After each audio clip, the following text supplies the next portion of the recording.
Right. I've chosen a bunch of tweets or X posts, and of course it's quite fitting, as you mentioned. Graham Linehan has been reportedly arrested by a bunch of armed police officers. That's a smart use of resources, isn't it? I mean, thank goodness they're armed. Can you imagine what Graham Linehan could have done to those 5 men if they weren't heavily armed? Absolutely. So the topic is, of course, two-tier policing, two-tier care, and two-tier justice. So a tale of two flags. You see, that was on the right. We have the peak of pro-Gaza, pro-Hamas, depending how you want to see it. Yep. Protest, violating, vandalizing monuments in Whitehall. No consequences, obviously. Whereas in Epping Forest, which has been the hotbed of flag protests, this lady has, as you can see, it's a government council district building, has tried to affix somehow the like a racist. Ironically, it's the Union Jack, so it's the right kind of flag, because as we were discussing, sometimes our overlords hide themselves behind the Union Jack, because the Union Jack can be actually repurposed with an imperial sense, because it's the flag of the country that issues the passports and grants the nationalities, the citizenship. So when they want to take a middle position, they say, no, I'm totally fine with the Union Jack. It's not because it's not the St. George's ethnically charged flag.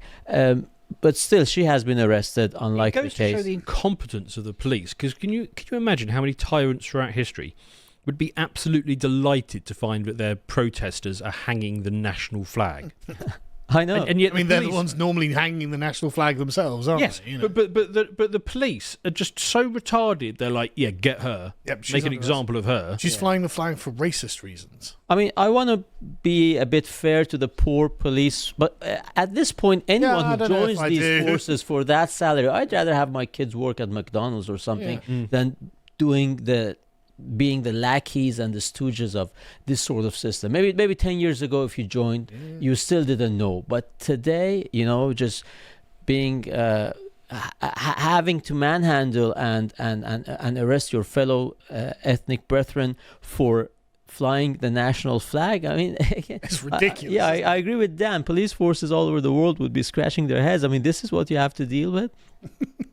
So that was that. Maybe it's so stupid. What happened? I flew the British flag. Oh, where? This is our friend Leo Kears calls it a tale of two. Well, I call it a tale of two roundabouts. So you see, one roundabout, it's the next one, painted in the colours of St. George's. The police is going to investigate that as vandalism. I've been seeing that crop up all over the place. I've been driving around a lot for the last 2 weeks, and they're all over the place now. It's a genuinely viral resistance. Thank God for that. Whereas this one is obviously government-sponsored, taxpayer-funded, and vandalizing this, in contrast to the other one, was to be investigated. Thank vandalizing you. The true religion of the state. Exactly, of course. So then you see where the government allegiance is and what the real agenda is.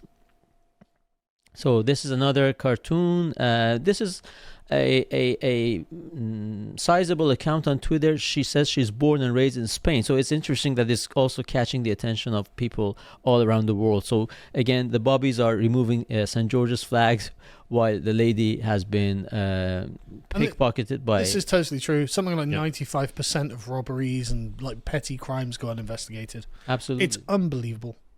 But, they got the flags, so that was important. I don't know if it was Leicester or somewhere else a few years ago. There was a scandal where it turned out that the police would show up at house burglaries only if the number was either even or odd. That was their way of cutting down the backlog. It was all over BBC and everywhere. Yeah, so they had this internal protocol. Okay, who was called? What's the house number? Odd or even, and they would show only at 50% of the cases. So that's interesting. Yeah. So if you it's literally a lottery. If you ring the police and they don't show up to your burglary, just ring them back and give them a different. Actually, I'm at 17, not 16. Yeah. I'll just look out for you when you get here. Yeah. Yeah, that was actually a story. Yeah, it was. You are right. In 2015, Leicestershire Police. Oh, Leicestershire again. Yeah. The new method has been called, quote, ethically dubious. And this was way. Well, but it was highly effective. But it saved them loads of time. It literally cut the house burglaries in half. Yeah, exactly. And maybe that was way before the whole flag removing operations and choreographed dance for LGBT parades. Drawing rainbows on the road. This is so ridiculous that Leicestershire Police conducted a 3-month trial in which crime investigators were told only to attend attempted burglaries when the victim lived in an even-numbered house. Why are you telegraphing it to burglars? Just go for the odd numbers. So much for justice for all, right? Oh, it's ridiculous. God damn it, man. That's really stupid. Sorry, Karen. No, it's okay. We can move on. But I just think this is good that it's also an international story. Now, here we have another compare and contrast. On the left, we have presumably homeless person paid into the system. On the right, we have arrived illegally by boat, Somali flag, stays in a 4-star hotel. I'm going to fact check you on this one because I saw a bunch of lib fact checkers going, excuse me, they're not all in 4-star hotels. Yeah. Some of them are in 3-star hotels.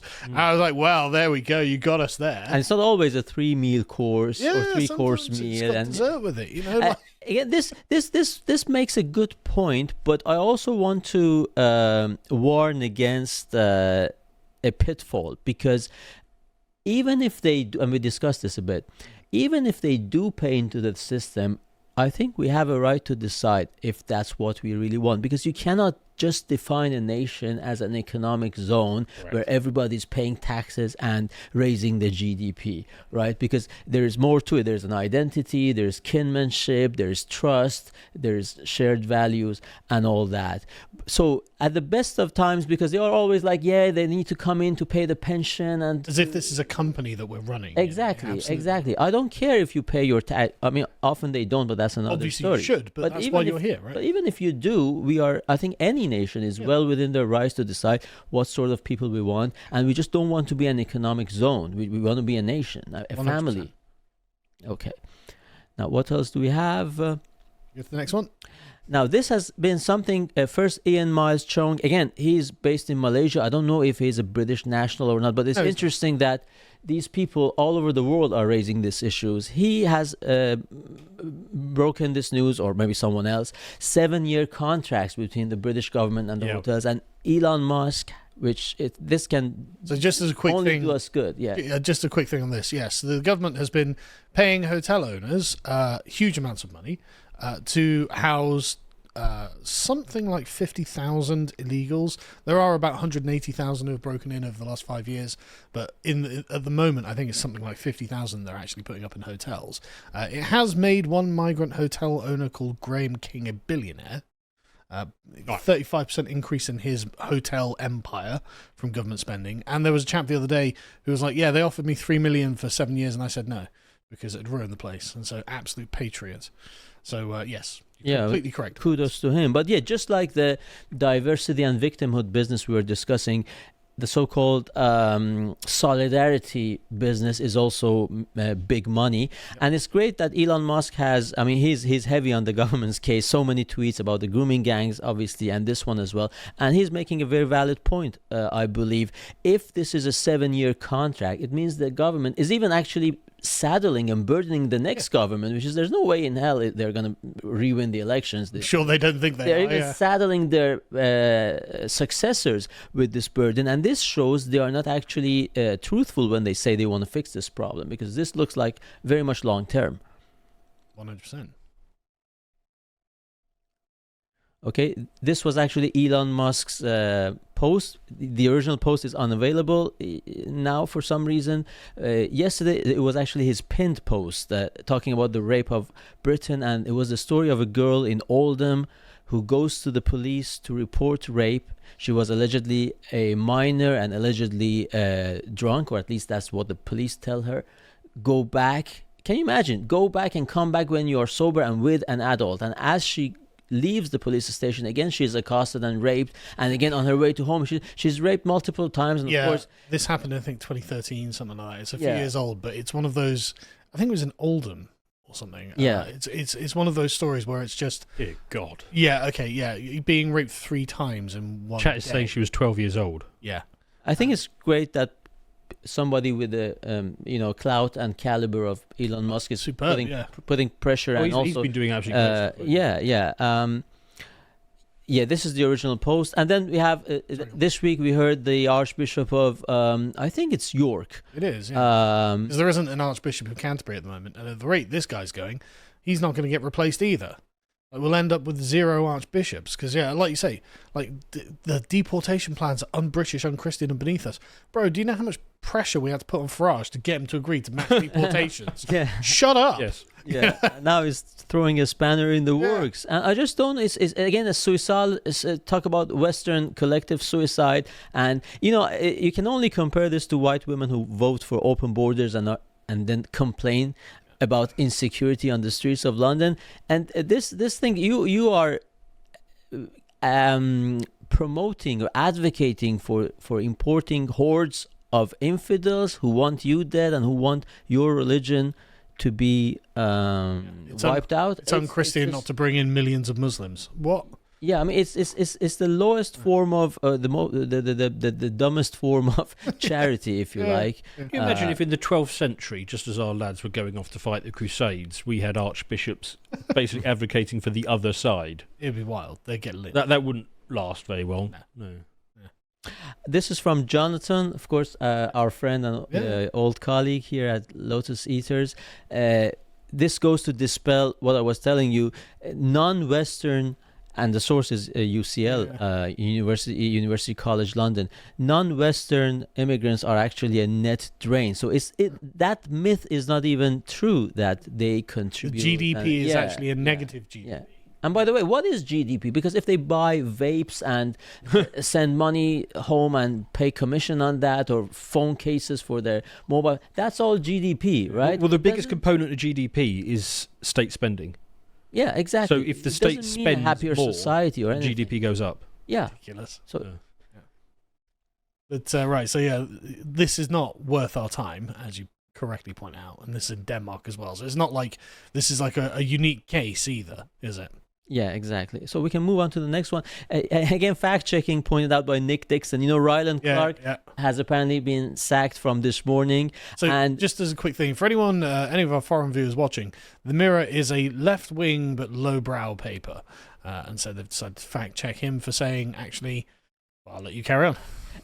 So he said, look, migrants come around, and of course the message we say, you have nothing to lose, everything to gain. Worst thing that can happen to you, if at all, is that they send you back, but they won't. And as soon as you arrive, here's the hotel, here's the phones, iPad, NHS, English course, discount for the gym, this £1 to get into the London Transport Museum, as opposed to £20 for the usual citizens. And the good people at the Mirror have fact-checked Ryland and have come up with, the iPhones and iPads are provided by charities, so they are not always taxpayer funded. Well, I'm glad they're George Soros funded. I mean, good for them, but the rest of it was all correct. We're still funding the NHS, we're still giving them £40 a week spending money, we're still paying for their food, their accommodation, the NHS, any other, dental work or whatever, we're paying for all of it. Not the iPhone. I used to be an interpreter for some of these legal studios who interview and prep the asylum seekers. Right. So you had the asylum seeker who is being interviewed by the Home Office for his asylum application, and these, of course, with legal aid paid by the taxpayer. Yeah, obviously. So these legal studios are coaching him how to go through with this procedure. And at the same time, you have another legal studio representing him against the government, suing the government because upon arrival he has been housed in some military barracks as opposed to the hotel. And these military barracks were actually facilities where British servicemen were housed in. So they were not like terrible places. But these people simultaneously were suing the government. You had two parallel cases, and they were assured that, look, regardless of the outcome of you suing the government over the military barracks, it will have no bearing on your asylum application outcome. So this is, and of course, two cases, both financed by legal aid. So this is the situation. But then the good people of Mirror say, that all adds to GDP. Yeah, exactly. It's all GDP. When the backlash comes, it's going to be so justified, I'm just saying. And I think this is the last thing I chose. It's in Persian. This is an Iranian account, but they are actually mocking us. Of course they are. Why wouldn't you? Why wouldn't you mock us? These are Iranians who are, of course, being anti-government, are very much anti-Islam and anti-Islamic Republic. So they say, what the hell is going on with Britain? They are hiring someone close to 50K per year to be a Muslim chaplain because the prison population is predominantly Muslims. And again, this is GDP as well, isn't it? Yeah, it's raw GDP right in front of your eyes. And they were joking underneath this in the comments that, if I were not so much anti-Islam, I would apply because why not? It's 50K almost. Yeah, 50 grand's 50 grand, man. You can't look that gift horse in the mouth. Ah, bloody hell. I wonder how many bishops Saudi Arabia employ for the Christian prison population they have. And you know what? I don't even blame them for employing none. I agree with it. Yeah. It's just that we're stupid enough not to. Who are the men that pick for scraps amongst the ruins at the end of history? You should know, because you encounter them every day. Between the towering buildings of a fallen empire, we find the Fellahin, the historyless men, who know nothing of the turning of the cosmic wheel and find themselves outside of civilization itself. Cut loose from the great chain of being, they represent the loam into which our dying culture will return. That is, unless we choose to take up the burden once again. This Fellahin condition is the subject we explore in issue 4 of Islander magazine, on sale while stocks last and available worldwide at shop.lotusseaters.com.